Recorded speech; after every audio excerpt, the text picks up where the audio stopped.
आज हम लोग स्टार्ट करेंगे शॉर्ट आंसर क्वेश्चन। तो पहला क्वेश्चन लिखिए। आपने लास्ट वीडियो देख ही लिया होगा, लेसन्स के 6 से 7 वीडियो बने हैं। पहले उसको पढ़ के फिर शॉर्ट आंसर क्वेश्चंस में आइएगा, ताकि कुछ कॉन्सेप्ट्स आपको क्लियर रहेंगे तो यहाँ पढ़ने में दिक्कत नहीं होगी। और इस शॉर्ट आंसर क्वेश्चंस में हम लोग सारे क्वेश्चन डिस्कस करेंगे, 10 ईयर्स के भी और रिसेंटली जो क्वेश्चंस मॉडल पेपर में आते हैं वो सब भी आते हैं। Name the difference mode of transport.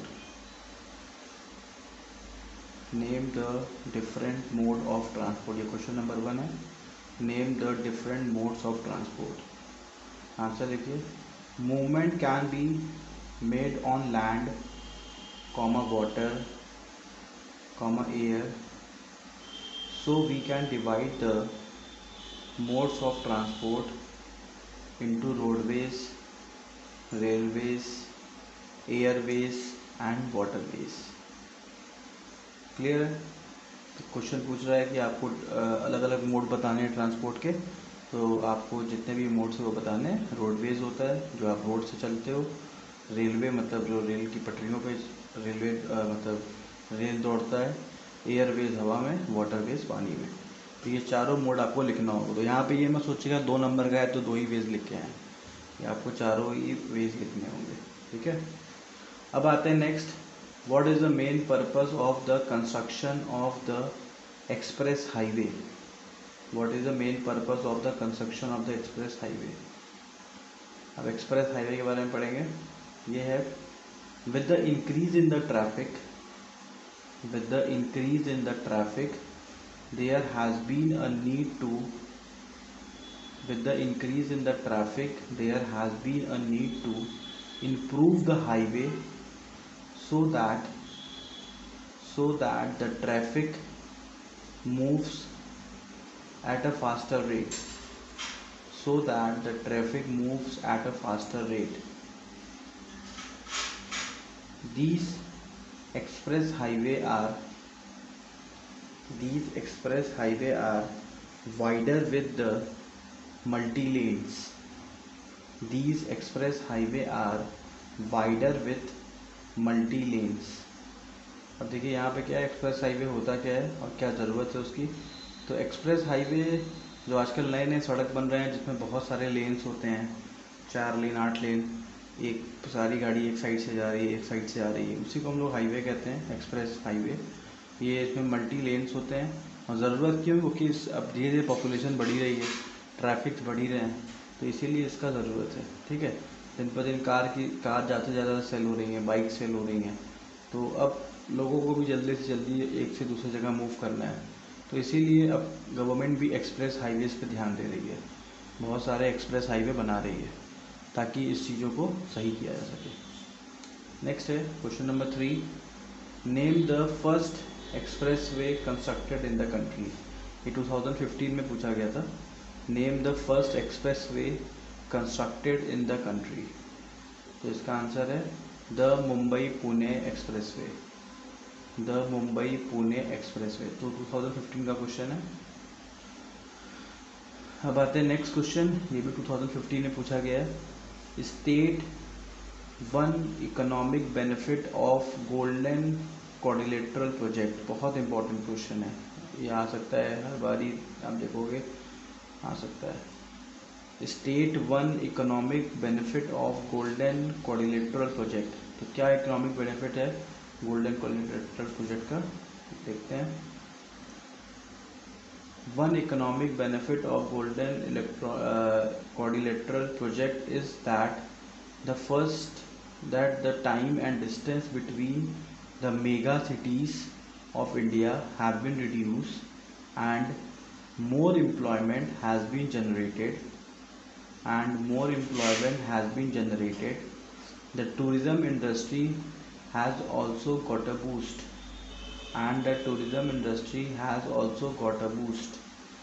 Clear है? गोल्डन क्वाड्रिलेटरल प्रोजेक्ट के वजह से बड़े बड़े सिटीज़ को एक साथ जोड़ा गया, जो बड़ी बड़ी सिटीज़ हैं, ताकि लोग आराम से वहाँ पर ट्रैवल कर सकें और एम्प्लॉयमेंट जनरेट हो सके। ठीक है भाई, लोग जब ट्रैवल करेंगे एक से दूसरी जगह तभी तो उनका एम्प्लॉयमेंट जनरेट होगा, तभी तो उनको जॉब्स मिलेंगी, तभी तो वो पैसे कमाएंगे। और साथ ही साथ टूरिज़्म भी बहुत बूस्ट हुआ है। अब टूरिस्ट को भी इजी लगता है कि हाँ इंडिया में ट्रैवल करना। गोल्डन क्वाड्रिलेटरल जो हमारे प्रोजेक्ट्स हैं उसमें ट्रैवल करना ज़्यादा आसान होता है, सड़क अच्छे होते हैं, साथ ही साथ ये सारे मेजर सिटीज़ को जोड़ता है। नेक्स्ट आते हैं question number 5, name the different gauges present in the railway. ये 2012 का क्वेश्चन है। Name the different gauges present in the railway. Answer लिखिए। द थ्री गैग्स आर पहला ब्रॉड गैग्स, दूसरा metre gauge, third narrow gauge. ठीक है, यहाँ पे आपसे इसका डिस्टेंस नहीं पूछ रहा है, तो आपको कुछ भी यहाँ पे कितना मीटर का होता है, कितना सेंटीमीटर का होता है, ये लिखने की ज़रूरत नहीं है। ब्रॉड, मीटर और नैरो लिख दीजिए, इतना काफ़ी है। अब आते हैं नेक्स्ट क्वेश्चन है, name 2 area where helicopter service may be use. ये भी 2012 में पूछा है। ठीक है, एक बार मैंने आपको कोई सब लास्ट वीडियो में पढ़ा चुके हैं, तो क्वेश्चन देखिए कितना सही बन रहा है। Name 2 area where the helicopter service may be use. Helicopter service may be use, answer लिखिए। Helicopter service may be use in the inaccessible area of the northeast and to support the oil mining operation onshore and offshore by ONGC. Onshore, ONSHORE, onshore and offshore, OFFSHORE, by the ONGC, oil natural gas corporation. ठीक है, तो यहाँ पे helicopter services के बारे में बताया जा रहा है। तो हेलीकॉप्टर सर्विसेज ज़्यादातर नॉर्थ ईस्ट में यूज़ किया जाता है, क्योंकि नॉर्थ ईस्ट में पहाड़ वहाड़ बहुत ज़्यादा है। ठीक है, जिसकी वजह से वहाँ पे एयर सर्विस के लिए हमारा एरोप्लेन यूज़ नहीं हो सकता। ठीक है, तो यहाँ पे हम लोग एयरवेज में हेलीकॉप्टर ही यूज़ करते हैं। और साथ ही साथ एक कंपनी का नाम ONGC भी दिया गया है कि वहाँ पे माइनिंग का काम होता है, तो वहाँ पे भी हमारा ये एयर सर्विसेज यूज़ होते हैं। क्लियर है? अब आते हैं next, mention 2 advantage and 2 disadvantage of air transport. Mention 2 advantage and 2 disadvantage of air transport. The 2 advantage of air transport are. The 2 advantage of air transport are: point number first, it is the fastest and most comfortable mode of transport. It is the fastest and most comfortable mode of transport. Point number second, it can cover difficult location like mountain, desert, forest and oceans with ease. ये हो गया हमारा advantage. अब आते हैं disadvantage में। The 2 disadvantage of air transport are. The 2 disadvantage of air transport are: it is expensive and beyond the reach of common man. It is expensive and beyond the reach of common man. Second point, at times bad weather proves to be an obstacles. Second point, at times bad weather proves to be an obstacle. तो देखिए यहाँ पे advantage और disadvantage के बारे में पढ़ रहे हैं एयर ट्रांसपोर्ट के। तो एडवांटेज क्या है कि सबसे फास्टेस्ट ट्रांसपोर्ट है, सिंपल सी बात है। मोस्ट कंफर्टेबल है, कंफर्टेबल भी होता है एयर ट्रांसपोर्ट, ईजिली आप ट्रांसपोर्ट एक जगह से दूसरी जगह जा सकते हैं। It can cover a difficult terrain, मतलब यहाँ पे डिफ़िकल्ट जगहों पे भी हम एयर ट्रांसपोर्ट को यूज़ कर सकते हैं। जैसे माउंटेन हो गया, कहीं डेजर्ट है, कहीं फॉरेस्ट है, ओशंस हैं, ये सब जगह पे और कोई ट्रांसपोर्ट यूज़ ही नहीं हो सकता, तो एयर ट्रांसपोर्ट ईजिली यहाँ पे फंक्शंस करते हैं। अब डिसएडवांटेज क्या है भाई, ये थोड़ा एयर ट्रांसपोर्ट महंगा पड़ता है। ठीक है, कॉमन मैन के रीच के थोड़ा सा बाहर होता है। और बैड वेदर में इसको आप यूज़ नहीं कर सकते। तूफ़ान उफ़ान आ रहा है, पानी वानी मतलब मौसम बहुत ज़्यादा ख़राब है, तो उस सब में थोड़ा सा लोग बचते हैं कि इसको कम यूज़ किया जाए। ठीक है, बाकी यूज़ तो करते ही हैं लेकिन कम यूज़ करा जाए। नेक्स्ट आते हैं question number 8।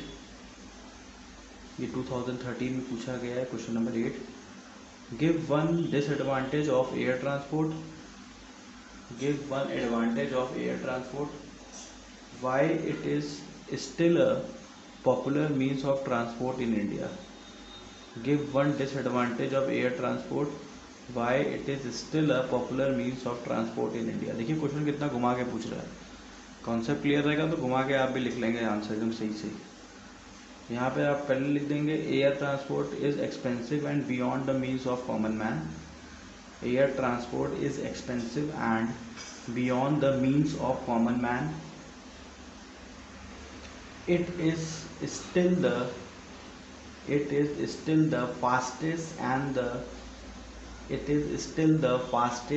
the most comfortable and is popular in India. It is still the fastest and the most comfortable and is popular in India. It can cover difficult location like, फिर से वही बात, mountain, desert, forest, ocean and with a great ease. तो देखिए यहाँ पे क्या बता रहा है कि एयर ट्रांसपोर्ट में एक डिसएडवांटेज क्या है, लेकिन फिर भी लोग यूज़ करते हैं। डिसएडवांटेज यही है, एक्सपेंसिव बहुत है। ठीक है, और लोग यूज़ क्यों करते हैं कि वही सिचुएशन कि इंडिया में आप देखोगे माउंटेन हो गया, डेजर्ट हो गया, फॉरेस्ट हो गया, ओशन हो गया, ये सब भी काफ़ी ज़्यादा है। तो एयर ट्रांसपोर्ट से आप इजीली एक जगह से दूसरी जगह ट्रांसफर हो सकते हैं। अब आते हैं 9th question, name the national waterways in India. Name the national waterways in India. Point number first, national waterways number 1, ये ऐसे करके 3 ठो आपको लिखना है। National waterways number 1, national waterways number 2, national waterways number 3। ठीक है, अब इसमें आपको डिस्टेंस और कहाँ से कहाँ तक है ये भी लिखना है। इसमें लिखेंगे the Ganga river between Allahabad to Haldia, kilometre लिख लीजिए 1620 kilometre. The Ganga river between Allahabad to Haldia. उसके बाद नेक्स्ट है the Brahmaputra river between Sadiya and Dhubri. The Brahmaputra river between Sadia and Dhubri, 891 kilometer. Next, the West Coast Canal in Kerala. The West Coast Canal in Kerala, 205 kilometers. ठीक है, तो ये आपको मैंने पहले ही पढ़ाया हुआ है, लेकिन इस बार क्वेश्चन में दिख रहा है तो इसको भी आप बढ़िया से याद कर लेंगे। जो मोस्ट इंपॉर्टेंट क्वेश्चन है वही हम लोग डिस्कस कर रहे हैं शॉर्ट आंसर क्वेश्चन में। बाकी पूरे चैप्टर्स को हम लोग ने 7 वीडियोस में डिस्कस कर लिया है, उसको बढ़िया से याद कर लेंगे आप एक जगह नोट्स बना के। ठीक है, अब आते हैं question number 10, name port on the east coast. Name port on the east coast which is often hits by cyclone, which is often hit by cyclone during the month of October and November. During the month of October and November. तो देखिए अक्टूबर वाला तो हम लोगों ने पढ़ा था, और कि अक्टूबर में चेन्नई में बहुत ज़्यादा साइक्लोन्स आते हैं। ठीक है, तो ये हमारे सी पोस्ट, जो चेन्नई का सी पोस्ट है, सी पोर्ट, वहाँ पे बहुत ज़्यादा साइक्लोन आते हैं। तो अब इसमें एक चीज़ और याद कर लीजिए, विशाखापट्टनम, यहाँ पे नवंबर में दिक्कत होती है। अक्टूबर में चेन्नई में, विशाखापट्टनम में नवंबर में। तो ये 2 लोकेशन है जहाँ पे साइक्लोन का खतरा बहुत ज़्यादा रहता है। अब आते हैं next question number 11, name any 2 port of India. Name any 2 port of India, one in the north and one in the south, from where the tea is exported. From where the tea is exported. The two Indian port from where the tea is exported are as follows. पहला Kolkata export tea from Assam and north eastern part of India. Kolkata export tea from Assam and the northeastern part of India. Point number B. Kochi export tea from Nilgiris in the south. Kochi export tea from Nilgiris in the south. ठीक है, तो यहाँ का answer Kolkata और कोची हो गया. अब आते हैं नेक्स्ट क्वेश्चन पे. Mention one advantage and one disadvantage each of inland waterways. इसमें देखिए answer. The inland waterways have the advantage of transporting heavy goods and passenger with in a country at a lower cost. Inland waterways have the advantage of transporting heavy goods and passenger within a country at a low cost.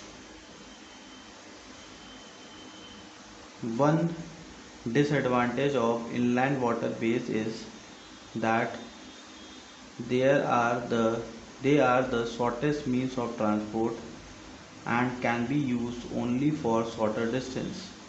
One disadvantage of inner waterways is that they are slowest means of transport and can be used only for the short distance in the river where there are no swift current and waterfalls. Some river cannot be used during the flood in the rainy season. ये देखिए 2014 में question आया था. यहाँ पे एक advantage और disadvantage बताइए इनलैंड वाटरवेज. इनलैंड मतलब जो कंट्री के अंदर है, ठीक है, कंट्री के बाहर वाला नहीं, कंट्री के अंदर वाला. यहाँ पे वाटरवेज में क्या बता रहा है कि इनलैंड वाटरवेज जो होते हैं उसको मेंटेन करना इजी होता है और पैसेंजर्स को ट्रांसपोर्ट करना लो कॉस्ट में हो जाता है. और डिसएडवांटेज क्या है कि जो इंडिया की जो स्थिति है इनलैंड वाटरवेज की, ये है कि यहाँ पे बहुत ही शॉर्ट डिस्टेंस में अगर आपको ट्रैवल करना है तभी आप इनलैंड वाटरवेज यूज़ कर सकते हैं. बड़े डिस्टेंस के लिए नहीं यूज़ कर सकते. क्यों? क्योंकि यहाँ पे वो लहर नहीं है कि आप इजीली यहाँ पे पार हो सकें और उतना पानी भी उतना दूर तक नहीं जाता. और दूसरी प्रॉब्लम क्या है कि अगर फ्लड आ जाता है तो स्थिति और ख़राब हो जाती है. पूरा पानी इतना ज़्यादा भर जाता है कि सारा एरिया ही ख़राब हो जाता है. तो इसीलिए हम लोग इंडिया में कम से कम इसका यूज़ करते हैं. यहाँ तक आपका शॉर्ट आंसर क्वेश्चन कंप्लीट हो गया. अब नेक्स्ट वीडियो में हम लोग बात करेंगे give reasons for the following के बारे में. ठीक है, तो यहाँ तक आपको रेडी कर लीजिए. अब नेक्स्ट वीडियो के लिए आपको भेज रहे हैं. Thank you.